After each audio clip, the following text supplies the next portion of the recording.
أنفسنا ومن سيئات أعمالنا من يهده الله فلا مضل له ومن يضلل فلا هادي له أشهد أن لا إله إلا الله وحده لا شريك له وأشهد أن محمدا عبده ورسوله اللهم صل وسلم على محمد وعلى آله وصحبه أجمعين يا أيها الذين آمنوا اتقوا الله حق تقاته ولا تموتن إلا وأنتم مسلمون يا أيها الناس اتقوا ربكم الذي خلقكم من نفس واحدة وخلق منها زوجها وبث منهما رجالا كثيرا ونساء واتقوا الله الذي تساءلون به والأرحام إن الله كان عليكم رقيبا يا أيها الذين آمنوا اتقوا الله وقولوا قولا سديدا يصلح لكم أعمالكم ويغفر لكم ذنوبكم ومن يطع الله ورسوله فقد فاز فوزا عظيما فإن أصدق الحديث كتاب الله وخير الهدي هدي محمد وشر الأمور محدثاتها فإن كل محدثة بدعة وكل بدعة ضلالة أما بعد. Terima kasih kepada tuan pengacara majlis, pengurusi majlis yang saya hormati, tuan-tuan dan puan-puan yang dirahmati oleh Allah Subhanahu wa taala sekalian. Alhamdulillah pada malam ini kita dapat bersama-sama di dalam talian ini untuk kita berbicara sedikit berkaitan dengan hikmah ataupun tauhid dan keimanan apabila kita melaksanakan ataupun berdepan dengan situasi yang kita sedang hadapi sekarang ini, iaitu COVID-19. Tuan-tuan dan puan-puan rahmati Allah Subhanahu wa taala sekalian, Aisyah radhiyallahu anha pernah meriwayatkan sebuah hadis. Hadis ni ada dalam Sahih Al-Bukhari. Yang mana kata Aisyah radhiyallahu anha, sa'altu Rasulullah sallallahu alaihi wasallam 'ani ta'un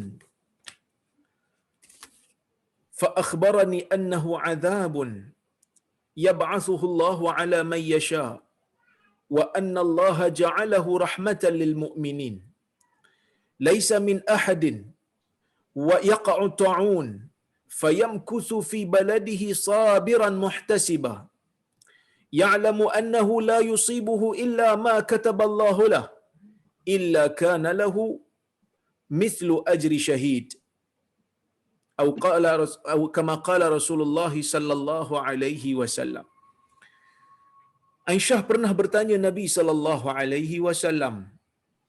Kata Aisyah, aku bertanya Nabi sallallahu alaihi wasallam berkenaan dengan ta'un. Ta'un ni apa tuan-tuan? Ta'un dalam bahasa Arab bukan maksud ta'un dalam bahasa Melayu. Orang Melayu kita pun ada perkataan ta'un. Dia kena penyakit ta'un. Na'udzubillah kan. Penyakit ta'un dalam bahasa Melayu bermaksud kolera. Tetapi penyakit ta'un dalam bahasa Arab bermaksud plague. Bermaksud wabak yang bila kena mati.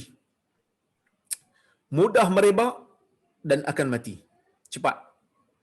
Jadi Aisyah radhiyallahu anha bertanya Nabi sallallahu alaihi wasallam tentang satu wabak yang mematikan, satu wabak yang cepat merebak. Maka Nabi sallallahu alaihi wasallam pun menjawab.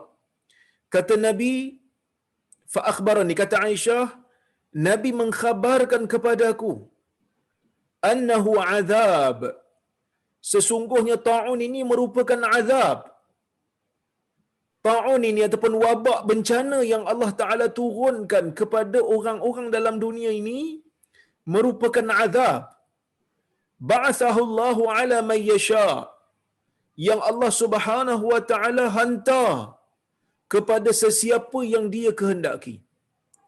Wa anna Allah ja'alahu rahmatan lil mu'minin, dan Allah Azza wa Jal menjadikan wabak yang turun ini ataupun wabak yang datang ini, kata Nabi, sebagai rahmat kepada orang-orang yang beriman.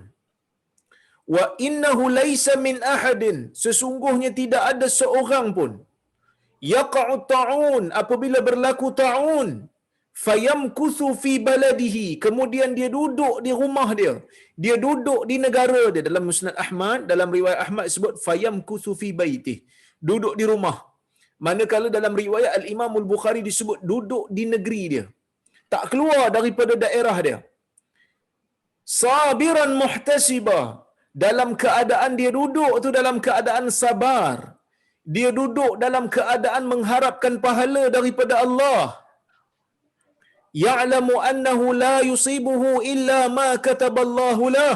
Dan dia tahu dia tidak akan terkena apa pun musibah ataupun nikmat melainkan apa yang Allah Ta'ala telah tetapkan ke atas dia. Illa kana lahu mislu ajri syahid, melainkan dia akan dapat pahala seperti mana pahala orang mati syahid. Ulama berbeza pendapat tuan-tuan tentang ta'un ni, adakah maksudnya semua wabak termasuk ataupun satu-satu jenis. Sebahagian pengkaji moden kata dia hanya satu jenis daripada plague yang ada, itu wabak yang ada iaitu bubonic plague kalau tak silap saya lah. Manakala wabak-wabak yang lain tak dinamakan sebagai ta'un. Tetapi ada, ini pandangan majoriti ulama lah. Ibnu Hajar, Ibnul Qayyim dan sebahagian ulama seperti Al-Munawi juga menyebutkan perkara ini. Manakala sebahagian ulama seperti Ibnul Athir, dia mengatakan bahawasanya ta'un ini semua penyakit yang cepat berjangkit dan bahaya dan boleh mematikan. Kalau ikut tafsiran ni, maksudnya COVID-19 ni boleh termasuklah dalam ta'un. Kalau ikut pendapat ni lah, pendapat minoriti. Tetapi ulama semasa seolah-olah dan seakan-akan tidak berbeza pendapat, mengatakan bahawasanya sesiapa yang terkena penyakit COVID-19 sehingga terkorban, maka dia dianggap sebagai orang yang mati dalam keadaan dia mendapat ganjaran syahid akhirat. Kerana syahid ni ada tiga jenis. Satu, syahid dunia dan akhirat, iaitu orang yang meninggal dunia dalam peperangan. Satu lagi kita panggil dia sebagai syahid dunia, iaitu orang yang pergi berperang bukan kerana nak meninggikan syiar Allah, bukan kerana nak meninggikan kalimah la ilaha illallah. Sebaliknya, dia nak meninggikan kalimah dia ataupun nak berbangga-bangga, maka dia ni syahid dunia aja. Di dunia orang anggap dia syahid, tapi di akhirat Allah Azza wa Jal tidak akan terima amalan dia dan tak akan anggap amalan dia itu sebagai amal saleh kerana dia riak, kerana dia buat sesuatu benda bukan kerana Allah. Dan satu lagi yang dipanggil sebagai syahid akhirat. Syahid akhirat ni banyaklah. Orang yang mati lemas, orang yang mati dihempap ataupun dilanggar sesuatu, orang yang mati dalam keadaan terkena wabak bencana, maka ia termasuk di dalam syahid akhirat dan mendapat ganjaran yang besar. Kenapa dapat ganjaran yang besar? Kerana dia struggle sebelum dia meninggal dunia. Kita pun tahu tuan-tuan, bila tengok kes-kes yang berlaku, ya, ramai sekarang ni orang yang duduk di dalam ICU. Ramai sekarang ni orang yang perlu bantuan pernafasan bila terkena COVID. Jadi kita nak rungkai ataupun kita nak cari di mana hikmah Allah Subhanahu wa taala apabila dia menurunkan bencana, apabila dia menurunkan wabak, sebenarnya apa yang Allah Subhanahu wa taala nak berikan kita hikmah di sebalik daripada musibah ini. Tuan-tuan dan puan-puan rahmati Allah Subhanahu wa taala sekalian, apabila turunnya wabak ni, Nabi sallallahu alaihi wasallam kata, satu wabak yang turun, ta'un ni bila turun, dalam masa yang sama dia jadi azab, dalam masa yang sama dia jadi rahmat. Kenapa dia jadi rahmat? Seperti mana yang saya sebut tadi. Bahkan dalam hadis yang lain Nabi sallallahu alaihi wasallam menyebutkan, ma yusibul muslim min maradin au nasabin au hammin au adha illa kaffarallahu biha sayyi'atuh au sayyi'atihi atau kama qala. Nabi sallallahu alaihi wasallam bersabda, tidak ada apa-apa yang akan menimpa orang mukmin daripada musibah, sama ada penyakit, keletihan, kesukaran, keserabutan, melainkan Allah Azza wa Jal akan menjadikan perkara itu sebagai sebab ataupun kafarah untuk menyuci dosanya. Jadi bila Nabi sallallahu alaihi wasallam kata ia sebagai satu rahmat kepada orang mukmin, maka bila turun saja bencana, turun saja wabak, maka ia akan memberikan pahala kepada orang mukmin yang sabar. Sebab itu Nabi sallallahu alaihi wasallam sebut, Nabi kata sabiran muhtasiba, bila turun saja wabak, dia duduk di negeri dia. Bila kena aja wabak kawasan dia, dia tak keluar. Kerana ada hadis yang lain dalam Sahih Bukhari juga, Nabi sallallahu alaihi wasallam bersabda, "Idza waqa'a bi ardin fala taqdimu alaihi, wa idza waqa'a bi ardin wa antum biha fala takhruju firaran minhu," atau kama qala. Nabi sallallahu alaihi wasallam menyebutkan, ya, apabila wabak ataupun taun telah melanda sesebuah negara, maka jangan masuk negeri itu ataupun jangan masuk negara itu. Dan apabila taun ataupun wabak telah melanda sebuah negeri yang kamu berada di dalamnya, maka kamu jangan keluar kerana nak lari daripadanya. Maka tuan-tuan, Allah Subhanahu wa taala menjadikan bencana ataupun wabak ini sebagai rahmat bagi orang beriman. Menjadikan ia sebagai pahala. Kenapa? Kerana Nabi SAW sebut, bila jatuh saja wabak dekat tempat kita, kita tak boleh keluar. Kita tak dibenarkan keluar untuk lari daripada wabak. Dan kita duduk di situ kerana sabar. Kita tahu arahan Nabi SAW, maka kita duduk. Dan kita sabar. Dan ganjaran orang yang sabar ni tinggi. Allah Subhanahu wa taala berfirman di dalam Al-Quran, "Innama yuwaffas sabiruna ajrahum bighairi hisab." Sesungguhnya orang-orang yang sabar itu akan diberikan kepada mereka ganjaran tanpa hisab. Mau tak sabar? Kan? Siapa yang tak sabar? Kita betul-betul struggle untuk sabar. Saya ni tuan-tuan duduk di Tanjung Malim. Sebelum ni saya duduk di Selayang. Sekalilah dengan Zain, kan? Dengan apa ni? Zain Rafi'i tu kawan sekolah saya. Kami satu sekolah dulu. Tapi jangan dibocorlah cerita-cerita kat sekolah tu, simpan-simpan sendiri sudahlah. Jadi kebetulan bila saya balik ke Malaysia setelah habis pengajian PhD saya daripada Jordan, saya pun balik, kebetulan isteri saya kena mengajar di Kuala Lumpur sebab dia cikgu. Jadi kami duduklah di Selayang. Sebab Selayang ni dekat sikit dengan Tanjung Malim. Sebab dia dah hujung dah kan. Jadi duduk di Selayang selama 2015 sampai 2019. Kebetulan bila Dr. Mazli menjadi menteri, permohonan isteri saya untuk tukar ke Tanjung Malim tu berjaya. Jadi kami pun pindahlah ke Tanjung Malim.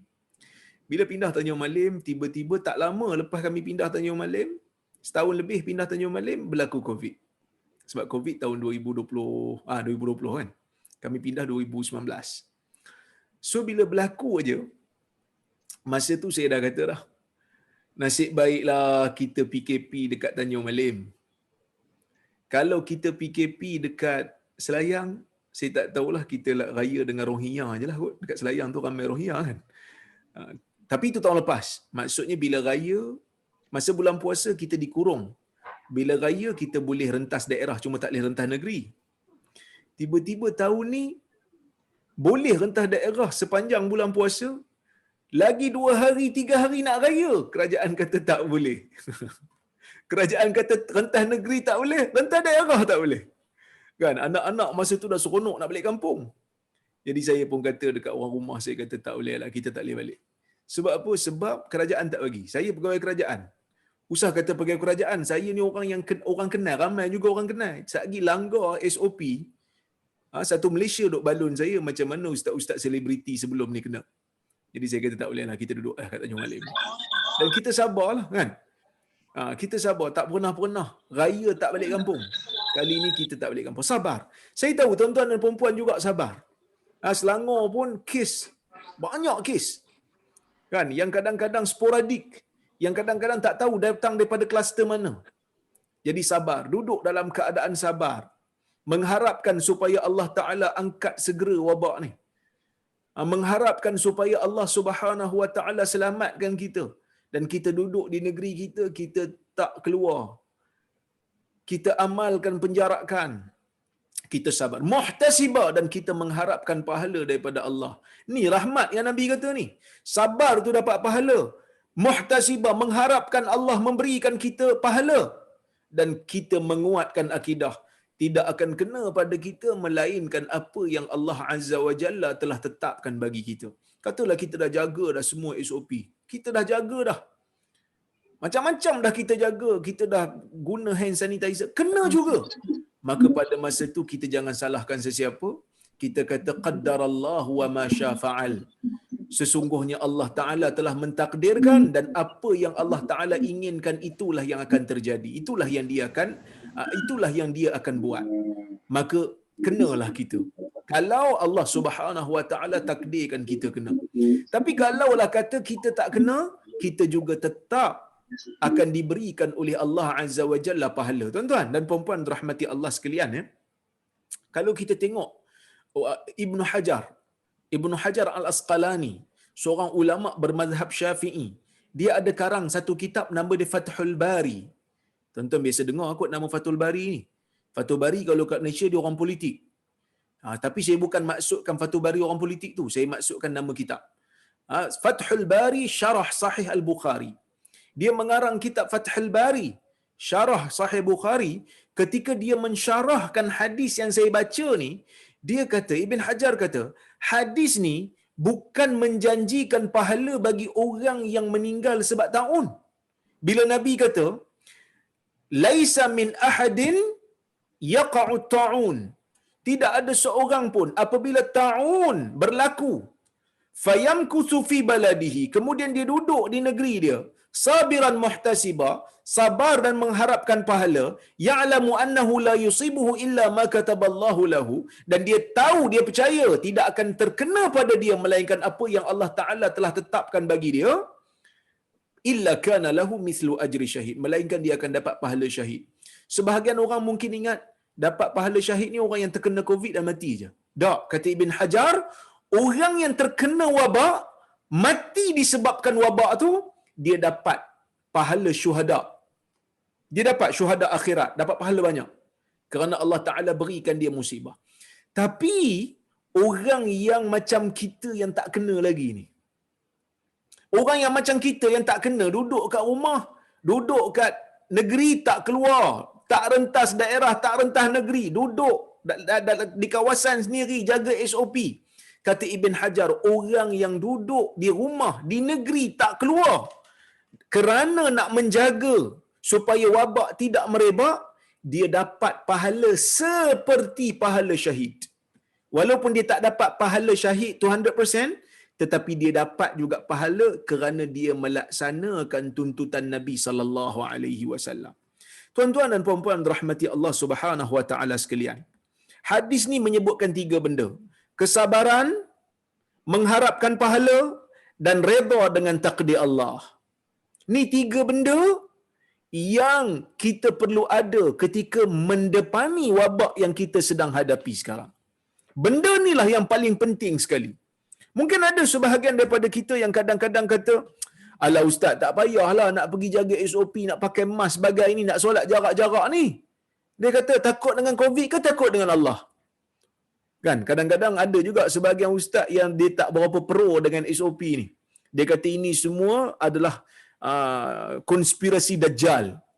Ini semua adalah SOP Dajjal yang nak mengubah ibadat kita. Tapi saya nak kata tuan-tuan, kalaulah betul SOP ni mainan Dajjal, so apa pilihan yang kita ada? Kita ada makcik tua di rumah, orang-orang tua. Kita ada mak ayah sendiri yang telah tua. Kita ada jiran-jiran yang telah tua. Maka kita perlu jaga dan pelihara mereka supaya mereka tak kena. Ini yang berlaku.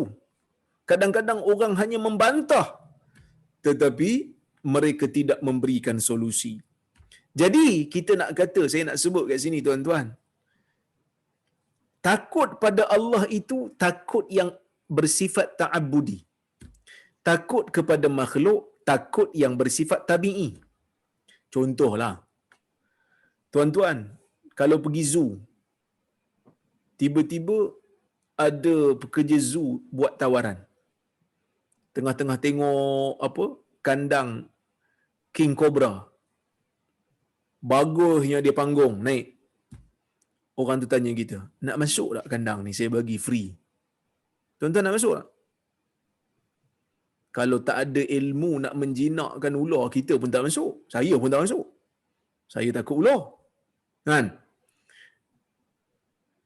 Adakah bermakna kita takut ular lebih pada takut Allah? Kan? Tak juga. Kerana takut kepada ular tu takut yang bersifat tabi'i. Takut mudarat dia, takut bisa dia. Berbeza dengan takut pada Allah itu takut yang bersifat ibadah. Ada beza takut ibadah dengan takut tabiat. Takut tabiat kita larikan diri. Sebab itu Nabi SAW sebut, bila kamu nampak orang kena kusta, firra minal majzum, firaraka minal asad. Larilah kamu bila nampak orang terkena penyakit kusta, seperti mana kamu lari bila nampak orang seperti mana kamu lari bila ternampak singa. Lari daripada singa bukan kerana kita ibadat pada singa tu. Kita lari bila kita takut mudarat yang datang pada singa tu, kekuatan yang Allah Ta'ala bagi pada singa tu boleh memudaratkan kita dengan izin Allah. So dua benda ni kita kena bezakan. Sebab tu tuan-tuan dan puan-puan rahmati Allah sekalian, kadang-kadang kita letih. Kita asatizah yang pro kepada SOP ni, kita memang dapat maklumat. Saya kebetulan saya ada ahli jawatankuasa fatwa Perlis. Sebelum kita nak buat apa-apa SOP, sebelum kita nak buat apa-apa ketetapan fatwa, kami ni AJK Fatwa akan diberikan pendedahan dengan DG sendiri. Maksudnya dengan ketua pengarah kesihatan sendiri. Sebab tu Perlis antara yang awal tutup masjid untuk solat Jumaat tahun lepas. Masa tu ramai orang duk kecam kami. Tapi kita kena tahu.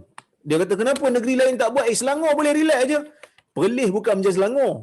Perlis bukan macam Perak. Perlis bukan macam Kuala Lumpur. Perlis ni hospital ada satu je. Satu Perlis tu satu je hospital. Jadi kalau jangkitan berlaku tak terkawal, tak ada tempat nak letak. Kluster tablik dulu kan, kluster Seri Petaling. Ada 120 orang, aku tak silap saya, yang bertebaran di negeri Perlis tak tahu di mana. Sedangkan mereka itu terlibat dan pergi ke ijtimak tabligh yang menyebabkan PKP yang pertama berlaku. Jadi kami pun akhirnya membuat keputusan yang tak popular. Tutup masjid pada orang awam. Hanya AJK je pergi untuk sembahyang Jumaat. Kita ambil pendapat Ibn Taymiyah. Masa tu kami kena kecam, membatalkan ibadat orang awam dan sebagainya. Tapi Alhamdulillah, apa yang kami buat, fatwa yang kami buat akhirnya selari dengan fatwa Tunisia, selari dengan fatwa Jordan, selari dengan fatwa UAE, selari dengan fatwa Qatar, selari dengan fatwa Mesir, dan akhirnya negeri-negeri lain di Malaysia juga mengambil keputusan yang sama. Kenapa tuan-tuan? Kerana kita nak menjaga kemaslahatan. Kerana dalam agama ni, selain daripada menjaga nyawa, selain daripada menjaga agama itu penting, menjaga nyawa juga penting. Sebab itu Islam membenarkan kita untuk melewatkan salat ataupun meninggalkan salat Jumaat apabila nak menyelamatkan orang yang sakit. Katalah seorang doktor, dia ni pakar, dia je yang boleh merawat orang yang berada dalam keadaan kecemasan pada masa tu. Orang lain tak ada, dia je seorang yang boleh bedah. Maka dia tak boleh pergi sembahyang Jumaat. Kalau dia pergi itu menyebabkan orang tu mati, dia wajib tolong. Dia kena pergi sembahyang Zuhur. Kenapa? Kerana waktu tu waktu genting. Kalau dia pergi sembahyang Jumaat, mati orang tu. Dan tak ada orang yang boleh rawat melainkan dia saja. Begitulah tingginya nilai nyawa pada manusia. Tuan-tuan dan puan-puan rahmati Allah Subhanahu wa taala sekalian. Kalau kita tengok bila berlaku Covid ni, bila berlaku Covid ni, sebenarnya begitu banyak hikmah yang Allah Ta'ala bagi kat kita ataupun pelajaran yang Allah Ta'ala bagi dekat orang Malaysia khususnya. Antaranya apa? Yang pertama tuan-tuan dan puan-puan rahmati Allah sekalian, nak membuktikan kepada kita bahawasanya Islam ni agama yang mudah. Dia menambahkan keyakinan kita kepada Allah. Inilah agama yang Allah Ta'ala berikan kepada umat yang Allah Ta'ala cinta dan sayang. Kerana apa? Kerana Allah Ta'ala sebut di dalam Al-Quran, yuridullahu bikumul yusr wala yuridu bikumul usr. Sesungguhnya Allah Taala nakkan dari apa ni? Sesungguhnya Allah Taala nak kepada kamu ni untuk kamu merasa mudah, dan sekali-kali Allah Taala tidak ingin untuk kamu merasa sukar. Wa ma ja'ala 'alaikum fid dini min haraj, kata Allah. Sekali-kali Allah Taala tidak akan menjadikan sesuatu pun di dalam agama ini perkara yang sukar, perkara yang susah. Jadi bila kita tengok waktu Covid ni, banyak benda yang dapat dimudahkan, menjadikan kita bangga dengan Islam, kerana Islam dalam Covid melaksanakan dan meletakkan pelbagai fatwa untuk memudahkan orang yang terkena Covid dan memudahkan frontliner dan juga memudahkan orang awam untuk mendepani suasana ni. Cuba tengok, kita boleh buat paper tau. Kita boleh buat, orang kata apa? Kita boleh buat kajian, boleh buat jurnal, boleh buat artikel untuk disebar dalam jurnal fatwa-fatwa semasa berkaitan dengan Covid. Seluruh dunia dah keluarkan fatwa. Tapi agama lain dah keluar fatwa tak? Cuba tengok. Agama-agama lain dah keluar fatwa. Saya tak nampak. Yang betul-betul banyak keluar fatwa dalam isu ni Islam. Maka sebab itu Nabi SAW sebut dalam sebuah hadis riwayat Imam Al-Bukhari, Nabi kata apa? Inna dina yusur. Sesungguhnya agama ini agama yang mudah. Dalam hadis yang lain riwayat Bukhari, Nabi mengatakan bu'istu bil hanifiyati samhah. Aku diutuskan dengan agama yang hanif. Aku diutuskan dengan agama yang tak cenderung kepada syirik. Aku diutuskan dengan agama tauhid. Dan aku juga diutuskan dengan agama yang memaafkan. Agama yang memudahkan, agama yang bertimbang rasa, syariat yang bertimbang rasa, syariat Islam lah. Jadi kita rasa mudah. Apa mudahnya? Antaranya tuan-tuan dan puan-puan rahmati Allah Subhanahu wa taala sekalian. Bila kita bincang tentang Covid, kerajaan melaksanakan PKP. Macam-macam lah, PKPB ke, PKPD ke, PKP ke, PKPP ke, macam-macam PKP. Semua ini berlandaskan kepada hadis Nabi yang saya baca tadi. Yang mana Nabi SAW kata, bila kamu dengar taun melanda satu negeri, kamu jangan pergi. Bila mana taun melanda negeri kamu, kamu jangan keluar daripadanya untuk lari. Sebab tu orang Selangor tak boleh keluar. Sebab Selangor sekarang ni jangkitan tengah tinggi. Kalau keluar berdosa. Kerana apa? Kerana menyebarkan wabak. Duduk di rumah dapat pahala. Duduk di tempat sendiri dapat pahala. Itu yang pertama. Nabi sebut hadis ni 1400 tahun dulu ni. Dan hari ni masih lagi diamalkan fatwa Nabi. Bukan hanya orang Islam yang amalkan. Orang bukan Islam juga. WHO pun pakai fatwa Nabi. Untuk PKP. Untuk buat kawalan pergerakan. Jangan keluar daripada tempat yang ada ta'un. Dan benda ni ditunjukkan di dalam sirah ketika mana zaman Umar Ibn Al-Khattab radhiyallahu anhu, waktu Umar nak pergi ke Syam. Umar daripada Madinah bersama dengan sahabat-sahabat yang lain nak pergi ke Syam. Sampai di satu kawasan, sebelum sampai ke Syam, dia dapat berita yang Syam dilanda ta'un. Ta'un tu dipanggil sebagai ta'un Amawas. Ramai sahabat mati masa ta'un tu. Muaz bin Jabal mati. Abu Ubaidah bin Al-Jarrah mati. Syurahbil mati. Siapa lagi? Banyak sahabat yang mati pada masa tu. Maka pada ketika itu bila Umar dengar cerita ada ta'un, Umar tak jadi masuk. Umar tak jadi masuk. Umar kata jom kita balik ke Madinah balik. Mula-mula Umar mesyuarat dulu dengan sahabat-sahabat dia, nak masuk ke nak balik? Nak masuk ke nak? Sebab Umar tak tahu ada hadis Nabi dalam masalah ni. Mungkin masa Nabi sebut hadis pasal tak boleh masuk tempat ada ta'un ni, mungkin Umar tak ada masa tu. Umar ni dia ada kebun juga, dia ada kerja, mungkin masa Nabi sebut tu dia tak ada. Maka Umar mesyuarat dengan sahabat-sahabat. Umar panggil Muhajirin, tak dapat keputusan. Umar panggil Ansar, tak dapat keputusan. Umar panggil orang-orang yang senior daripada kalangan Quraisy pun tak dapat jawapan. Akhirnya Umar buat keputusan, kita balik. Masa balik tu, Abdurrahman bin Auf baru sampai jumpa Umar. Dia kata nak gimana nak balik? Kenapa? Dia kata Syam telah berlaku bencana. Syam telah berlaku wabak. Ta'un telah melanda Syam. Maka Abdurrahman bin Auf kata, aku mendengar Nabi SAW sebut hadis yang saya baca tadi. Abdul Rahman bin Auf dengar hadis tu. Dan Umar akhirnya bersyukur kerana keputusan yang dia buat tu selari dengan hadis. Maka apa yang disebutkan PKP semua ni semua telah disebut di dalam hadis Nabi SAW. Sebab itu masa Amr bin Al-As yang merupakan panglima tentera pada masa tu dekat Syam, zaman Omar hantar tentera untuk berperang dengan Rom yang berada di kawasan tanah Arab di Syam pada masa tu. Jadi bila taun dah sangat dahsyat, jangkitan berleluasa, akhirnya Amr bin Al-As buat keputusan untuk bawa sahabat-sahabat ni duduk di bukit-bukit, pisahkan mereka, jauhkan mereka daripada orang. Walaupun sebahagian sahabat seperti Abu Ubaidah pada asalnya tidak bersetuju dengan tindakan itu, tapi mereka buat. Dan akhirnya tindakan kuarantin diri oleh orang yang terkena taun telah menjadikan wabak itu berjaya dikawal dan akhirnya tamat. Tamat. Jadi ini yang ditunjukkan dalam sejarah Islam yang kita sepatutnya kena bangga. Mungkin hari ini ada orang kata, takkan ustaz sampai tutup masjid. Sebenarnya tuan-tuan, zaman Andalus dulu, Az-Zahabi, kurun kelima, Az-Zahabi dah sebut kurun kelima hijrah, ada masjid yang ditutup sebab wabak.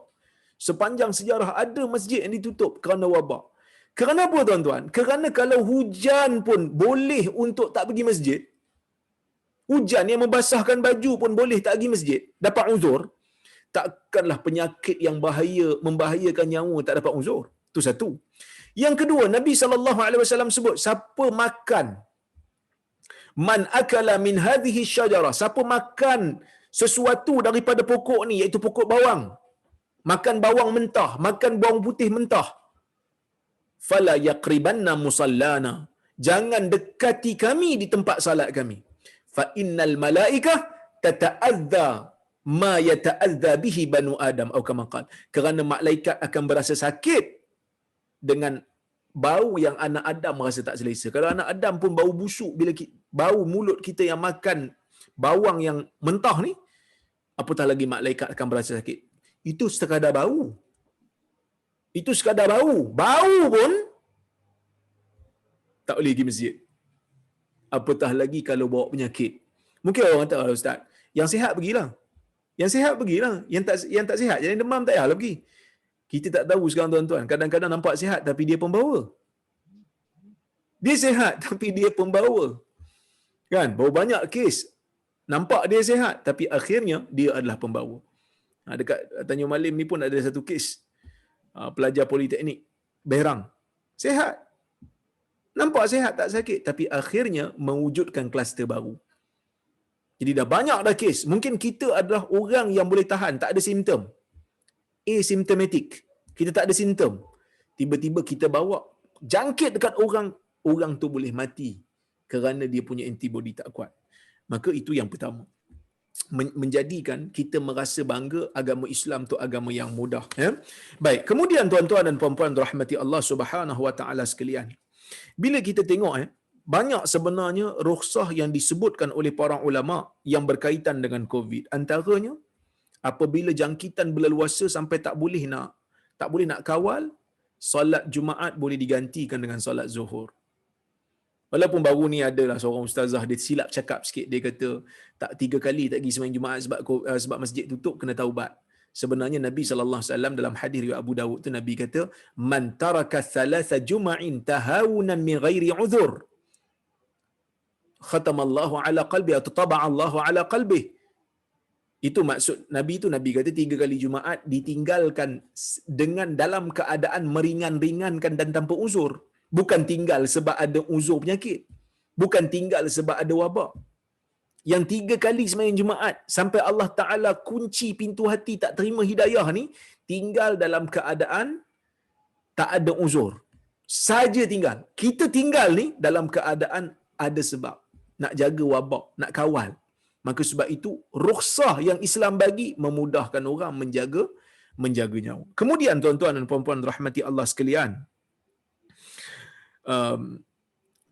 di antara rukhsah juga apabila kita jarakkan sikit saf. Jadi polemik, saya sampai debat lah dengan seorang ustaz daripada Arab tu. Tuan-tuan boleh tengok nanti kat YouTube. Masa tu PKPB, Saya pergi ke Perlis, debat dengan seorang ustaz sebab dia tak pro untuk solat jarak ni. Dia kata ini bid'ah. Solat jarak ni bid'ah. Dia tak faham makna bid'ah tu apa. Bid'ah ni bila kita buat suatu ibadat yang tak ada dalil dan kita anggap ada pahala lebih. Tu bid'ah. Tapi kalau kita buat sesuatu kerana uzur dan kita tak kata pun tu pahala lebih, kita buat ni kerana tak mampu, itu bukan bid'ah. Contoh, kita solat atas kapal terbang. Kita solat atas kapal terbang, tak boleh nak berdiri. Dalam hadis kata Nabi SAW kata salli, Nabi sebut pada Imran bin Husain yang sakit pada masa tu, dia buasir. Nabi kata kat dia, salli qa'iman fa illam tastati' fa qa'idan fa illam tastati' fa 'ala janb. Salatlah kamu dalam keadaan berdiri. Kalau tak mampu solat duduk. Kalau tak mampu solat di atas lambung, di atas sisi. Nabi sebut hadis tu, tapi Nabi fokus pada dia yang sakit. Kita ni solat atas kapal terbang, kita tak sakit pun. Patutnya kena solat berdiri, tapi tak boleh. Bahaya. Maka kita solat duduk dalam keadaan kita mampu berdiri, cuma takut membahayakan nyawa. Adakah bid'ah? Tak bid'ah. Benda tu kita tak pernah kata solat duduk atas kapal terbang lebih banyak pahala daripada solat berdiri. Kalau saya cakap macam tu, then bid'ah. Baru jadi bid'ah. So kena faham dulu kaedah bid'ah. Bila kita jarak kan, kenapa kita jarak? Kita tak nafi tuan-tuan. Dalam keadaan biasa, saya antara orang yang kempen solat rapat. Bahkan saya pernah kena marah dekat masjid. Sebab ajak pakcik sebelah saya ni untuk rapat kan. Saya balik Ipoh, saya orang Ipoh. Mak ayah saya rumah di Ipoh. Saya balik Ipoh. Ada satu kali tu saya solat tarawih dekat masjid, dekat kampung saya lah. Kita di Kuala Lumpur ni, tak ada masalah bila kita solat, kita rapat. Kan? Kita rapat dengan orang sebelah. Sebab kita muda-muda kan. Tapi bila kampung-kampung, orang di kampung-kampung ni dia macam dah reserve tempat sikit. Ini tempat ni jangan dekat sangat. Sebab apa? Sebab panas, hangat. Jadi saya pun tengok jarak sangat. Pakcik ni, pakcik dia rendah lagi pada saya. Dia had bahu saya. Saya pun peluk dia. Saya kata, pakcik, rapat sikit pakcik. Jauh sangat. Dia tengok saya. Dia tak puas hati. Dia tengok macam tu kan. Tongak je tengok saya macam tak puas hati. Sebab saya suruh rapat. Akhirnya dia keluar daripada saf, dia solat kat belakang. Sebab apa? Sebab tak nak rapat dengan saya. Saya pernah kena marah pun. Memang kita kempen solat sah rapat. Tapi bila berada dalam keadaan wabak, kita faham maksud macam mana jangkitan tu berlaku. Jangkitan berlaku dengan droplet. Baru-baru ni siap kata dengan airborne lagi kan. Macam-macam lah penemuan terbaru. Pakar-pakar virus ni sebut. Dan akhirnya kita jarakkan. Dan jarakkan ni disebabkan rukhsah. Bukan disebabkan kerana kita nak benda ni berjarak. Tak. Kerana rukhsah. Kerana nak menjaga nyawa. Kerana nak bagi masjid kekal terbuka. Sebab kalau kita rapat, berlaku jangkitan, 14 hari masjid tutup. Kita tak mau masjid tutup. Seperti mana sekarang ni, masjid tutup. Sebab apa? Sebab jangkitan berlaku berleluasa. Kalau tuan-tuan tengok, kenapa jangkitan berlaku berleluasa sangat ni? Ada beberapa sebab. Antaranya, salat tarawih. Antaranya, gotong royong bubur lambuk. Antaranya, buka puasa sama-sama. Antaranya, more sama-sama. Yang ni, rahsia yang diketahui umum. Kerajaan tak mahu sebut. Kerana bimbang Islam akan menjadi tomahan orang-orang yang bukan Islam. Tapi benda ni berlaku. Benda ni berlaku. Buka puasa ramai-ramai dengan buffet di Kuala Lumpur, di Selangor. Kacau bubur lambuk. Semayang tarawih tak ikut SOP. Saya pernah tengok ada kat masjid sini. Ada seorang pakcik ni, dia datang masjid pakai mask. Orang suruh pakai mask, dia pakai mask, dia tak boleh masuk masjid. Dia pakai mask. Bila batuk, dia buka. Dia batuk kat luar. Sedangkan orang suruh pakai mask tu suruh batuk kat dalam, tapi dia batuk kat luar. Orang yang tak faham. Kita berdepan dengan manusia yang tak faham apa itu virus, tak faham apa itu penjagaan kesihatan. Dia tak faham. Jadi bila benda ni berlaku, jangkitan berleluasa dan masjid tutup. Inilah bahananya. Sebab apa? Sebab kita tak jaga SOP. Sebab kita lah, itu janganlah cerita pasal kayangan-kayangan yang tak patuh tu pun kita geram lah juga kan. Geng-geng kayangan tu kita geram lah juga. Tapi masyarakat kita pun sama lebih kurang. Kita pun sama lebih kurang kan. Bukan kata geng-geng kayangan aja yang tak patut SOP. Tapi kita tak mau masjid tutup dan akhirnya masjid tutup. Dah berapa lama ni masjid tutup? Kita sedih kerana kita tak dapat ke masjid. Itu di antara perkaranya. Baik, kemudian tuan-tuan dan puan-puan rahmati Allah sekalian. COVID menjadikan orang-orang frontliner yang kerja di hospital boleh untuk menjamakkan salat tanpa kasar kalau mereka bukan musafir. Apabila mereka memerlukan rukhsah untuk menjaga pesakit. Tambahan pula depa ni kena pakai PPE. PPE ni tebal. Kawan saya ada seorang dia nurse lelaki. Dia nurse lelaki. Dia tunjuk kat saya, dia buka-buka PPE, baju dia basah macam hujan. Dia kata inilah yang kami hadap tiap hari. Maka dibenarkan untuk dia menjamakkan salat dalam keadaan jamak tamam, bukan jamak kasar. 4 rakaat kerana dia bukan musafir, tetapi dibenarkan kerana menjaga kemaslahatan orang yang sakit, dan nak buka PPE itu adalah suatu benda yang sangat sukar. Tuan-tuan dan puan-puan rahmati Allah Subhanahu wa taala sekalian. Di dalam kes COVID ni juga memberikan kita banyak tahu hukum baru. Kan? Azan pun kita tahu, rupanya ada azan baru. Sallu fi rihalikum. Sebelum ni kita tahu apa? Hayya 'alas salah, hayya 'alal falah. Rupanya ada lafaz azan beza sikit. Kan? As-salatu fi rihatu fasallu fi rihalikum. Salatlah kamu di rumah kamu. Salatlah kamu di rumah kamu. Kita pun kata, ini benda baru ni. Tak, bukan benda baru, benda ni lama. Kita je baru tahu. Dan kita dapat belajar banyak benda dan kita kena bersyukur kepada Allah Azza wa Jal. Di sebalik wabak yang Allah Ta'ala hantar, banyak benda yang kita tahu. Dan yang paling penting sekali, hikmah yang kita kena syukur kepada Allah. Menambahkan kesyukuran kita pada Allah. Bila duduk di rumah kena kurung sepanjang PKP, daripada PKP pertama sampai PKP kedua sampai PKP ketiga, ketua-ketua keluarga akhirnya tahu macam mana nak jadi imam. Dulu mungkin pernah jadi imam, tapi imam dulu ni mungkin salat sikit-sikit je lah, salat maghrib, salat subuh. Tapi tengok-tengok bulan puasa tahun lepas kena kurung, tak boleh pergi masjid. Kan? Anak tengok bapak, bapak tengok anak. Takkan aku nak suruh anak aku jadi imam pula solat tarawih. Solat tarawih kan banyak. Solat tarawih dia jadi imam. Tak apalah. Rakaat pertama, daripada rakaat pertama sampai rakaat ke-8. Inna a'tayna dengan qul huwallahu ahad. Itu yang diulang-ulang. Mungkin ada orang yang nak ketawa kan. Alah itu je surah yang kau hafal, surah pendek-pendek. Tak apa tuan-tuan. Kerana ia adalah satu permulaan yang sangat baik. Daripada tak pandai jadi imam, daripada takut-takut jadi imam, terus jadi imam. Dan yang paling menarik sekali, tahun lepas punya bulan puasa. Tahun lepas punya bulan puasa, orang tak bergaduh nak buat 8 ke 20. Sebab semua seorang yang kat rumah. Dan saya percaya, kebanyakannya buat 8 aja. Sebab buat 8 tu pun seksa dah. Banyak surah tak apa. Maka kita ulang balik hafalan Quran kita, kita perbetulkan balik bacaan kita. Ini di antara hikmah Allah Azza wa Jal berikan kita ni duduk di rumah. Supaya kita tahu, oh macam ni rupanya jadi imam lama-lama ni. Kan? Orang belakang komplain, anak-anak komplain, ayah baca tak sedap lah ya. Kamu jangan komplain. Kalau kamu komplain, kamu pula jadi imam esok. Sebab selama ni kita komplain Pak Imam. Kan? Maka kita rasa bagaimana menjadi imam. Dan salat hari raya pun kat rumah. Kan saya tak tahu tuan-tuan di Selangor macam mana, tapi di Perak memang hanya terhad je lah. Sangat terhad. Hanya orang yang AJK dan berapa orang yang rapat dengan AJK dapat. Saya tak dapat lah. Kan UPSI memang tutup lah. Sebab sebelum PKP memang saya tak boleh keluar. Saya pakai gelang pink. Saya sehari sebelum raya saya pakai gelang pink, saya tak boleh keluar. Jadi saya sembahyang raya kat rumah. Ramai tahun lepas saya tengok ramai yang kongsikan kat saya, siap buat post lagi. Saya kata siapa-siapa yang ada pengalaman orang kata apa? Membaca khutbah raya, menjadi imam solat raya di rumah, sila letakkan gambar. Macam-macam orang letak gambar.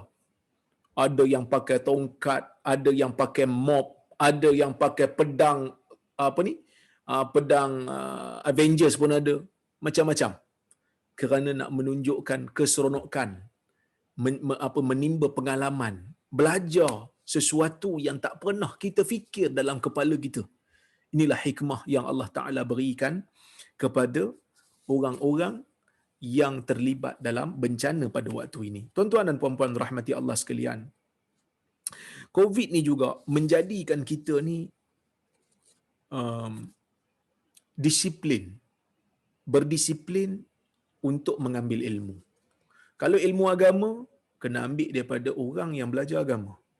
Kalau ilmu perubatan, kena ambil ilmu daripada orang yang betul dalam bidang perubatan lah. Tapi kadang-kadang ustaz-ustaz ni saya marah juga. Kalau orang awam nak cakap isu agama, dia marah. Dia kata orang awam tak boleh cakap isu agama. Mau isu agama, kena tanya ustaz-ustaz. Betul lah tu. Saya tak marah. Memang betul pun. Perlu kepakaran. Tapi bila masuk isu agama, isu perubatan, isu sains, ustaz-ustaz ni main langgar juga. Tuan-tuan ingat? Ada seorang ustaz kata, siapa ambil vaksin, 2 tahun mati. Saya tak tahu mana maklumat dia dapat. Kan? Saya tak tahu, tapi dia dah tarik balik lah. Saya dengar cerita dia tarik balik dia punya pandangan tu. Tapi inilah pandangan-pandangan yang menyusahkan kita. Pandangan-pandangan jumud. Orang-orang agama sepatutnya kena bekerjasama dengan saintis-saintis Muslim yang amanah. Kita jangan ingat, orang yang bukan bidang agama ni tak fikir pasal umat, tak fikir pasal agama. Mereka saintis, kadang-kadang mereka lebih semangat tentang agama daripada kita. Mereka ahli ekonomi. Ahli ekonomi yang memikirkan tentang umat kadang-kadang lebih daripada orang agama fikir tentang umat. Ni kadang-kadang bila sebut pasal ni, oh dia kata ini semua WHO punya kerja. Ini semua Dajjal punya tentera. Dia ingat semua apa ni doktor-doktor kat hospital tu semua jenis suka kot duduk hospital lama-lama pakai PPE. Menyusahkan. Hasut rakyat supaya tak ikut SOP. Bagi pandangan, bagi macam-macam jampi kononnya nak bagi lepas sekatan jalan raya. Ini semua adalah perkara-perkara yang kita kena hindarkan. Allah Subhanahu wa taala sebut fasalu ahla dzikri in kuntum la ta'lamun. Tanyalah kepada ahli zikir, tanyalah kepada golongan yang pakar apabila kamu tak tahu. Tuan-tuan dan puan-puan rahmati Allah sekalian, waktu Covid ni juga, waktu kita tengah dikurung ni juga, buatlah perkara-perkara yang dapat memberikan manfaat untuk diri kita dan keluarga kita. Antaranya apa? Antaranya macam inilah. Dan saya ucapkan tahniah jugalah pada komuniti Elmina ni yang bersungguh buat program, walaupun kita tahu kan bukan senang sebenarnya nak buat majlis agama ni kan, bukan senang nak kumpulkan orang, nak buat konsert senang kan, tapi nak buat majlis agama ni komplain macam-macam, tapi yang komplain tu buat tak nak kan, kadang-kadang kita sakit hati, tapi tak apa, ini cabaran kerana Allah Azza wa Jal menjanjikan ganjaran yang besar kepada orang yang terlibat dengan ilmu. Sama ada dia mengajar ilmu ataupun memudahkan jalan untuk orang berilmu. Insya-Allah mudah-mudahan Allah Subhanahu wa taala memberikan tuan-tuan dan puan-puan yang menganjurkan majlis pada malam ini dengan ganjaran yang besar. Kalau berterusanlah majlis ni, orang yang mula-mula bagi idea tu insya-Allah akan dapat pahala berterusan. Man sanna fil islami sunnatan hasanah falahu ajruha wa ajru man amila biha ila yaumil qiyamah. La yanqusu min ujurihim syai'. Hadis riwayat Muslim. Nabi kata, sesiapa yang menunjukkan satu jalan yang baik di dalam agama ni, dia akan dapat pahala dan dia akan dapat pahala orang yang mengikuti dia. Ibn Hajar pernah sebut, mana-mana orang Islam yang masuk di kalangan sahabat Nabi, mana-mana orang Islam yang masuk Islam, Khadijah akan dapat pahala. Kenapa? Kerana Khadijah masuk dulu. Dia menjadi contoh pada orang lain untuk masuk. Maka Khadijah mengumpulkan pahala yang banyak apabila orang masuk ke dalam Islam pada zaman itu. Jadi tuan-tuan dan puan-puan rahmati Allah sekalian, ini satu usaha yang baik, ini merupakan perkara yang mesti diteruskan. Bukan hanya hari ini saja, bukan hanya dengan saya saja. Panggillah mana-mana ustaz yang berkualiti, yang ada ilmu, yang ada pengalaman, yang ada kepakaran, panggil untuk berkongsi ilmu supaya masyarakat tuan-tuan yang baru saja membina kawasan yang baru ni, kita dekatkan dengan ilmu pengetahuan yang benar, kembali kepada Al-Quran dan Sunnah dan pemahaman salafus salih insya-Allah. Tuan-tuan dan puan-puan rahmati Allah sekalian, COVID ni juga menjadikan kita manusia yang sentiasa orang kata apa, kenangkan akan nikmat yang hampir-hampir hilang pada kita. Sebelum ni nak pergi mana pun pergi. Sebelum ni nak rentas negeri, pergi. Sebelum ni nak pergi masjid, pergi. Sebelum ni nak dengar kuliah agama, percuma kat masjid. Tapi sekarang nak pergi kuliah agama kat masjid tak boleh. Nak rentas negeri tak boleh. Nak rentas daerah tak boleh. Maka akhirnya, kita rasa bahawasanya nikmat yang Allah Ta'ala bagi ni, betul-betul kita rasa dia hilang. Betul-betul kita rasa dia nikmat bila dia dah hilang. Tu saya kata, tuan-tuan, bila last tengok kaki sendiri sambil kata pada Allah, ya Allah, alhamdulillah kau bagi aku kaki boleh aku berjalan. Bila last? Saya ingat orang yang paling selalu tengok kaki dalam keadaan fikir tentang nikmat kaki, orang yang baru kena potong kaki sebab kencing manis. Dia tengok kaki dia. Tak ada kaki dulu, aku ada kaki boleh jalan. Kita jarang. Kerana apa? Kerana nikmat ada kat kita. Sebab tu orang Arab kata, an-ni'matu la tush'ar illa bi fuqdaniha. Nikmat itu tidak akan dirasa, tidak akan dapat dihayati, tidak akan dapat dirasai harganya, melainkan setelah ia hilang. Jadi Allah Ta'ala nak bagi kita rasa nikmatnya kebebasan. Dan lepas ni kalau ada kebebasan, kena menderulah pergi ke masjid. Menderulah hadiri kuliah agama, majlis-majlis agama. Kerana hari ni nak dapat majlis agama pun susah. Kan? Nak dapatkan majlis agama pun susah. Baik tuan-tuan dan puan-puan rahmati Allah Subhanahu wa taala sekalian. Akhirnya saya nak sebut, bila Allah Taala bagi kita kesusahan, kita tak nafi. Bila COVID berlaku, ada yang kena COVID. Struggle dia nak menapah. Ada yang tak kena COVID tapi hilang punca pendapatan. Ada yang turun gaji. Ada yang duduk rumah bergaduh laki bini. Semua ini menjadikan kita manusia yang berfikiran bahawasanya kita adalah manusia yang lemah. Anytime Allah Ta'ala boleh ambil kesenangan kita. Kita tak jangka tuan-tuan. Pilot tiba-tiba jadi miskin. Pilot yang kaya tiba-tiba jadi miskin. Kan orang-orang yang punya bisnes yang besar, Papa Rich. Tuan tahu Papa Rich? Papa Rich nak bankrupt lah. Apatah lagi yang Papa Gerdana macam kita ni. Tu Papa Rich. Kita bukan Papa Rich, kita Papa Gerdana. Maksudnya Allah Azza wa Jal dalam nak menarik nikmat, dia boleh tarik bila-bila masa. Dia boleh tarik bila-bila masa. Sebab tu saya selalu pesan pada diri saya. Dalam hadis Mus'ab bin Sa'ad bin Abi Waqqas, dalam hadis Bukhari, Mus'ab bin Sa'ad bin Abi Waqqas, dia kata ra'a Sa'ad anna lahu fadlan ala man duni. Faqala lahu an-nabiy sallallahu alaihi wasallam, hal tunsaruna wa turzaquna illa bi du'afaikum? Mus'ab bin Sa'ad ni anak kepada Sa'ad bin Abi Waqqas. Sa'ad bin Abi Waqqas ni sahabat Nabi. Antara 10 orang yang dijamin syurga. Anak dia nama Mus'ab. Mus'ab kata, Sa'ad ni rasa dia ada kelebihan. Dia kaya. Sebab Sa'ad ni, dia panglima perang.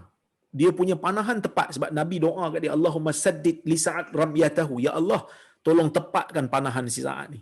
Allahumma stajib li Sa'ad. Ya Allah, kabulkan doa Sa'ad. Jadi doa dia mustajab, panahan dia tepat. Dia ni panglima tentera Sa'ad ni. Jadi bila dia berjaya kalahkan orang ni, kalahkan tentera ni, maka dia dapat harta rampasan perang yang banyak. Jadi bila dapat harta rampasan perang yang banyak, so dia kaya lah. Dia senang. Jadi Nabi pesan kat dia, Nabi kata, wahai Sa'ad, adakah kamu rasa kamu akan menang? Adakah kamu rasa kamu akan diberikan kemenangan dan diberikan rezeki melainkan dengan orang-orang yang lemah di kalangan kamu, orang-orang yang miskin? Para ulama kata, yang dimaksudkan dengan orang miskin tu ialah doa orang miskin. Doa orang miskin. Kenapa doa orang miskin? Orang Islam bila pergi jihad, mereka akan bawa orang miskin. Bahkan dalam hadis Abu Daud, Nabi kata, ibruni fi du'afa. Tolong cari aku. Tolong cari untuk aku orang miskin, aku nak minta doa mereka. Bila Nabi pergi jihad je, Nabi bawa orang miskin untuk berdoa. Selain daripada berjihad. Kenapa? Kerana orang miskin ni, mereka punya ikhlas, mereka punya doa tu khusyuk. Sebab mereka susah. Nak dapat makan tu susah.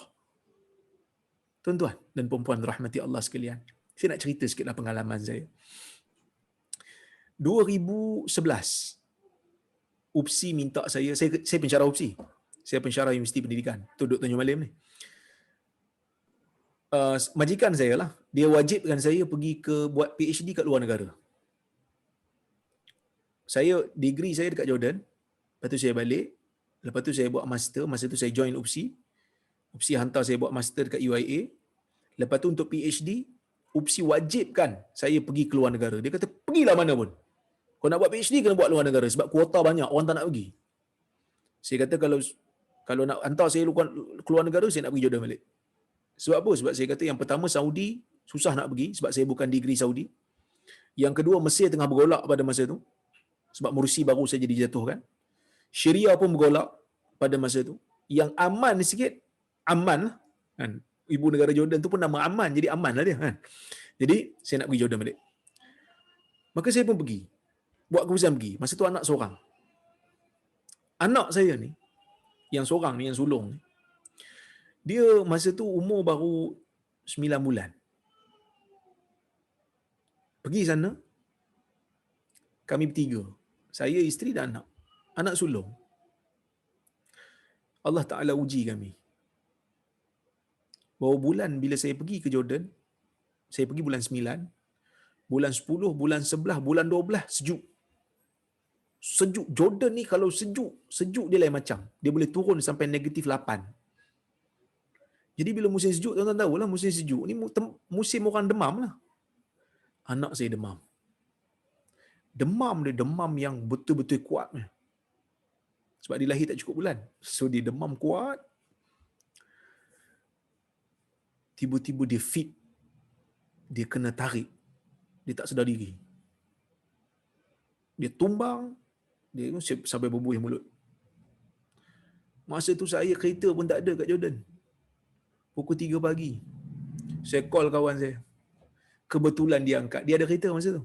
Kebetulan dia angkat. Saya call 2 kali, dia angkat. Saya kata, Ustaz, tolong anak bawa anak pergi jumpa doktor.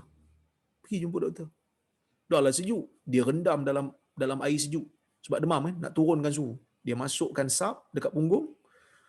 Rendam setengah jam. Menangis. Saya masa tu memang saya pun menangis sekali. Tak sanggup nak tengok. Tuan-tuan, dalam hospital tu lagi sekali dia fit. Dalam hospital tu lagi sekali dia fit. Berbuih-buih mulut. Budak kecil. Umur baru setahun lebih. Maka pada masa tu, tak ada tempat lain saya nak mengadu. Family jauh. Saya pula masa tu dekat nak exam. Dia PhD kat Jordan ni, dia bukan macam Malaysia buat thesis saja. Dia ada coursework. Dia kena belajar, kena buat report, kena exam. Nak exam. Masa tu saya pergi kat surau, dekat apa? Pergi dekat surau hospital tu. Tuan-tuan, saya solat 2 rakaat. Dalam solat tu saya menangis. Saya menangis. Saya kata, Ya Allah, tak ada siapa aku nak harap melainkan hanyalah pada Engkau. Kau je lah boleh bantu aku sekarang ni. Ya Allah, tolonglah selamatkan dia. Tuan-tuan, masa tu doa adalah doa yang paling nikmat. Kalau boleh tak nak bagi salam. Sebab tak ada siapa kita nak harap. Family jauh. Kawan tu pun hantar lepas tu dia balik. Sebab dia pun nak exam juga. Pukul 3 pagi. Kan? Maka pada masa tu saya rasa, Ya Allah, hanya Engkau lah tempat aku mengharap. Engkau lah tempat aku bergantung. Tuan-tuan, waktu dah senang, anak dah besar dah, dia pun dah sihat dah jahanam dah dia. Dah sihat. Kadang-kadang kita rindu suasana khusyuk, suasana tunduk pada Allah dalam keadaan kita mengharap benar-benar pada Allah. Dan benda ni tak akan dapat melainkan apabila kita kembali pada Allah. Kita diberikan oleh Allah dengan ujian. Ya, bila kena ujian, masa tu kita khusyuk doa. Waktu kita senang, mungkin kita kata, Ya Allah, aku minta yang macam semalam punya. Macam kedai mamak ya kan. Doa, Ya Allah, yang macam semalam macam biasa punya. Tapi bila kena musibah, masa tu kita tadah tangan tinggi pada Allah, ya Allah, tolonglah. Ya Allah, tak ada tempat aku nak harap. Orang miskin tak ada tempat dia nak harap. Kabel tak ada. Duit tak ada. Kedudukan tak ada. Makan tak ada. Harap pada Allah.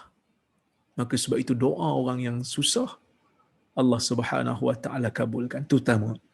Yang kedua, supaya kita rasa bila Nabi SAW kata kamu tidak akan dibantu, tidak akan diberi rezeki melainkan orang yang lemah, maksud dia nak bagi tahu kita ni, saya ni dan juga tuan-tuan kita semua ni yang mungkin kita ni dekat pejabat, bos, dekat pejabat, jawatan besar. Saya sekarang ni dekat UPSI ni saya ketua jabatan. Saya jaga jabatan saya tu, saya jaga. Nak claim pun saya sign. Saya tak sign, orang tak boleh claim. Jangan ingat jawatan tu besar.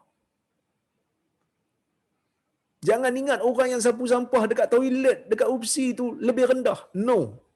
Kerana kalau dia tak sapu toilet tu, tak cuci, kita susah nak hidup. Baju ni kalau tak ada orang miskin pergi tenun, kita pun tak boleh pakai baju ni. Makan tu kalau tak ada orang miskin menjadi nelayan pergi tangkap ikan, kita nak makan apa? Bos-bos besar, GLC, mereka hanya boleh mesyuarat aja dan beri arahan. Kalau tak ada orang miskin yang membantu urusan mereka, mereka pun tak boleh nak hidup. Maka sebab itu ia memberikan kita satu isyarat. Jangan sombong. Jangan sombong. Jangan sekali-kali ingat semua kelebihan itu akan kekal pada kita. Anytime Allah Ta'ala boleh ambil.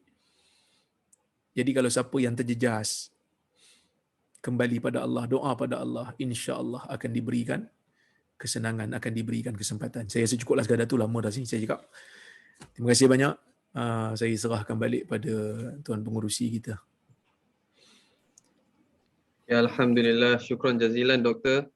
Semoga ilmu-ilmu yang dikongsikan sebentar tadi dapat menjadi asbab untuk kita mendekatkan diri dengan Allah SWT dalam situasi yang kita berada sekarang ini. Jadi seterusnya saya ingat pendengar-pendengar dan juga jemaah-jemaah mungkin ada soalan lah. Jadi saya buka untuk sesiapa yang ada soalan untuk bertanya dengan kita punya speaker. InsyaAllah.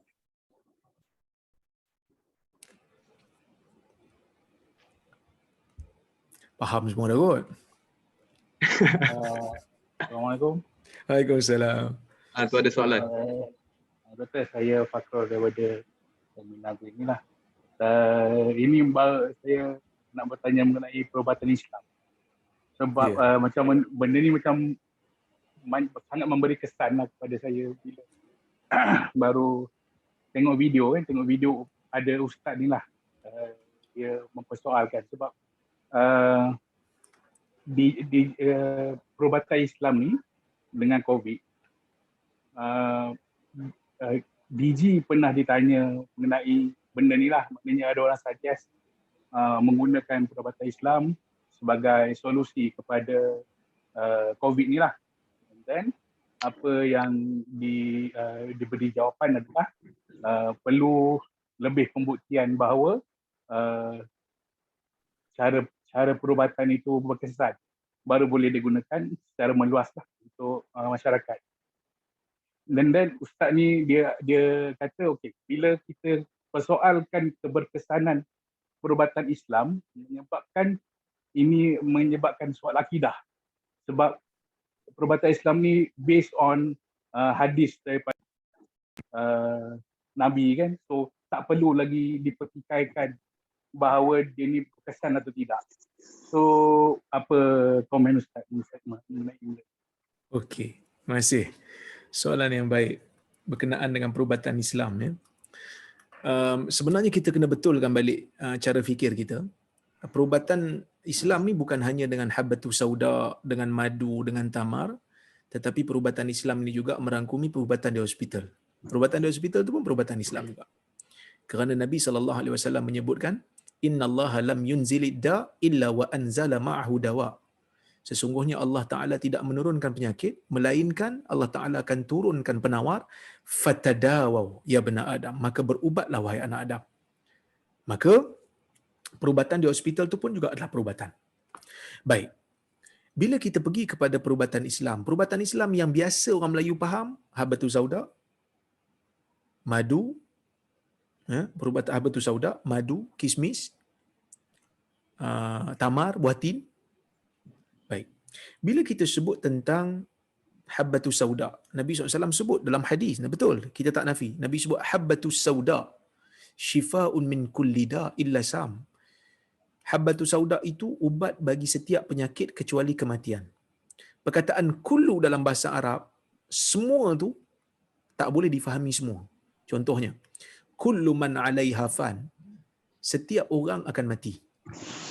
Kullu nafsin dha'iqatul maut, setiap yang hidup pasti mati. Dia ada pengecualian, Tuhan tak mati. Walaupun diguna perkataan kullu di situ. Ya, sama juga kullu bid'atin dalalah, semua bid'ah sesat. Adakah semua bid'ah sesat? Tak. Ada bid'ah tak sesat, bid'ah hasanah tak sesat. Kan? Bid'ah dalam urusan dunia tak sesat. Okey. Maka perkataan kullu tu ulama bahas. Kerana habbatus sauda ni dia tak sesuai untuk sebahagian penyakit. Sebab ada penyakit ni ada sifat sejuk, ada sifat panas, dan benda ni dibahaskan oleh Ibn Hajar panjang dalam Fathul Bari. Ya, jadi sebagai orang yang betul-betul terlibat dalam isu perubatan, hospital umpamanya, mereka akan memastikan ubat yang berkesan, tidak menimbulkan side effect dan boleh menyegerakan pesakit ni untuk sembuh, supaya dia boleh keluar, orang lain pula boleh masuk. Sebab sekarang ni ICU penuh. Jadi apa yang menjadi kebimbangan kepada orang perubatan ialah side effect tu. Walaupun baru ni ada orang suruh pakai apa, Avectin. Saya pun tak tahulah ubat tu kan. Orang paksa suruh pakai. Vaksin yang ada kajian, vaksin yang ada kajian tak mau terima. Tapi benda yang tak ada kajian, macam Avectin dan seumpama je, Avectin ke Ivermectin, saya pun tak tahu nama-nama ubat tu lah yang baru 2-3 hari ni baru jadi bising. Ivermectin. Ya. Yang tu tak ada kajian pun. Hanya baru berapa orang je yang setuju. Tak ada kajian klinikal lagi pun dia suruh pakai. Kita kena tahu bila kita pakai, doktor pakai, jadi apa-apa pada nyawa orang, mereka akan bertanggungjawab. Usah kata doktor. Kan usah kata doktor yang merawat pesakit yang memang sakit. Ni apa ni prasarana yang apa? Yang langgar kissing each other tu, kan? Jangan perobok-perobok tu kan. Berapa juta kena saman? Sebab cedera. Belum lagi mati. Jadi kita kena tengok side effect. Kerana ada habbatus sauda, pada sebahagian penyakit dia menimbulkan side effect yang tak baik. Nabi SAW betul, dalam banyak keadaan habbatus sauda memberi manfaat, madu memberi manfaat. Tetapi kita nak ubat segera. Kita nak ubat yang segera, yang boleh menyembuhkan dia. Sebab itu Nabi SAW suruh cari ubat. Nabi sendiri berubat. Di zaman Nabi ada Haris bin Khaladah. Ya? Haris bin Khaladah ni tabib, orang yang boleh berubat pada masa itu. Bahkan Nabi SAW sebut di zaman dia, perubatan tu pada 3. Bekam, minum madu dan besi. Pemanasan dengan besi untuk matikan luka, untuk matikan kuman. Nabi kata, wa anhaakum 'anil kai, aku larang kamu daripada buat kai. Aku larang kamu daripada guna besi kerana dia menyakitkan. Tapi ada sahabat yang terpaksa guna. Kenapa terpaksa guna? Sebab benda tu perlu cepat. Seperti Sa'ad bin Mu'az, dia terkena panah, yang terkena arteri dia pada peperangan Khandaq, dan dia terpaksa guna benda tu. Jadi ubat kadang-kadang diperlukan kesan yang cepat. Jadi kesan yang cepat ni yang perlu kajian.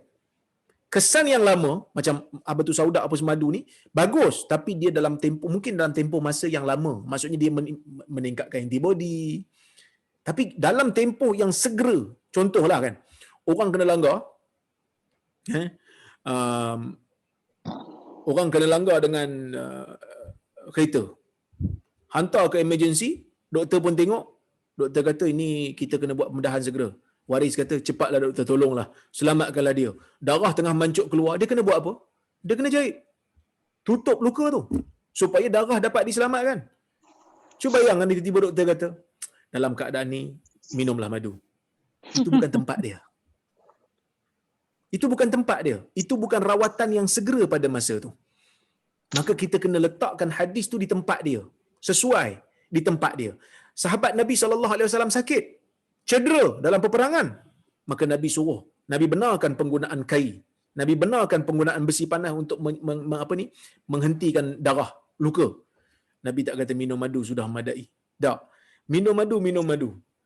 Habbatu sauda. Tapi adakah dia memberikan reaksi yang negatif? Tak tahu. Sebab tu KKM kata kalau nak makan, makanlah. Tapi rawatan yang berterusan perlu. Orang tak mampu nak bernapas. Oksigen tak cukup. Orang COVID ni biasanya dia akan serang paru-paru. Maka sebab tu dia perlu intubate. Sebab tu dia perlu letakkan alat bantuan pernafasan supaya boleh bernapas. Lepas tu nanti bila dah sihat sikit, dah boleh makan, makanlah madu, makanlah habatus sauda. Sekarang ni mungkin dia tak sesuai untuk makan sebab dia pun tak mampu nak bernafas. Mungkin dia cekik pun kalau makan. Maka kita kena tengok suasana keadaan semasa. Wallahu a'lam. Alright, terima kasih doktor. Saya ingat saya boleh ambil lagi satu soalan, boleh? Boleh.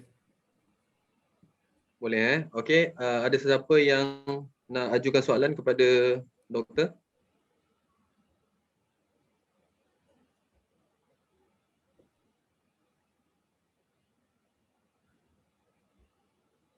Okey, kalau macam tu saya tanya soalan boleh doktor? Boleh. Okey, sekarang ni kerajaan kita dia mengamalkan beberapa kaedah lah untuk menghentikan orang daripada contohnya untuk merentas daerah. Bila melanggar SOP kita dikenakan denda. Kadang-kadang 1,000, kadang-kadang bila buka kedai kena 10,000 dan juga 25,000 dan sebagainya lah.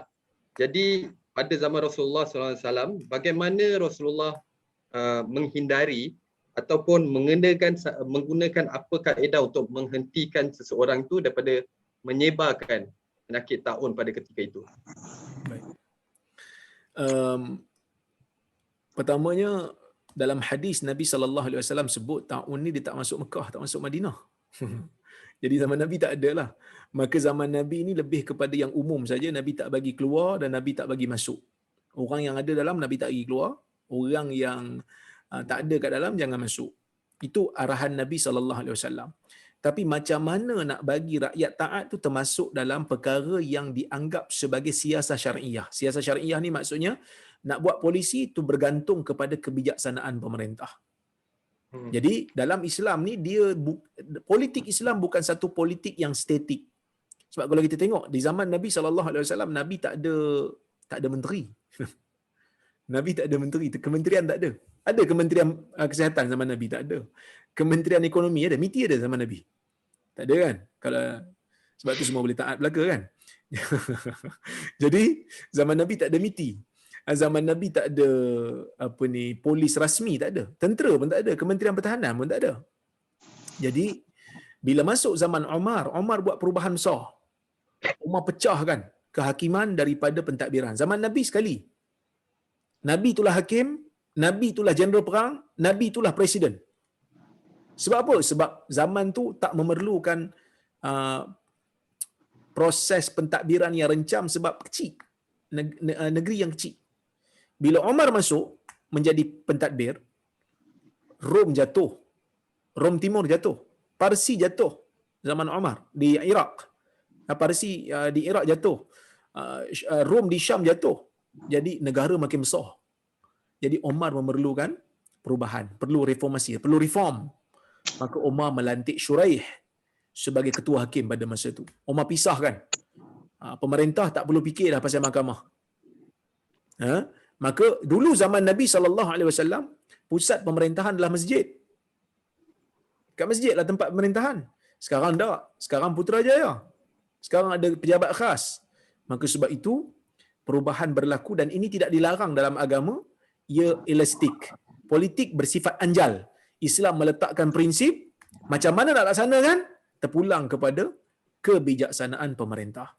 Tapi, saya bukanlah orang yang nak mempertahankan setiap daripada tindakan pemerintah walaupun dia tak adil.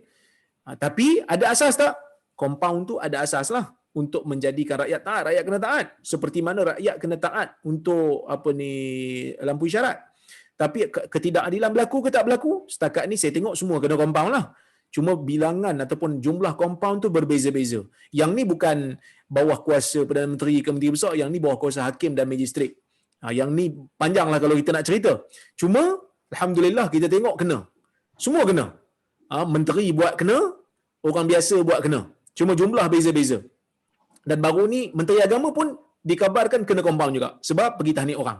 Kan? Pergi majlis tahnik lah. Maksud bukan pergi tahnik, saya tak tahu dia pergi tahnik ke tak, tapi dia pergi majlis tahnik. Maksudnya kena. Keadilan tu, kesamaan tu ada lah. Semua kena. Cuma yang menyedihkan, sepatutnya pemimpin kena patuh lah sebab dia buat. Kan? Dia buat SOP. Kalau dia nak rakyat patuh, dia kena patuh lah. Kan? Kerana ini adalah undang-undang yang dibuat oleh kerajaan kita. Jadi kita kena patuh. Saya sebagai penjawat awam, saya kena patuh sebab kerajaan suruh patuh. Tak boleh keluar, tak keluar. Tak boleh rentas daerah, tak boleh. Jadi sepatutnya kita kena jadi rakyat yang taat begitu. Kerana ini ada asasnya. Wallahu a'lam. Baik. Terima kasih banyak doktor. Jadi ada siapa lagi yang nak ajukan soalan sebelum kita tutup majlis kita pada malam ini?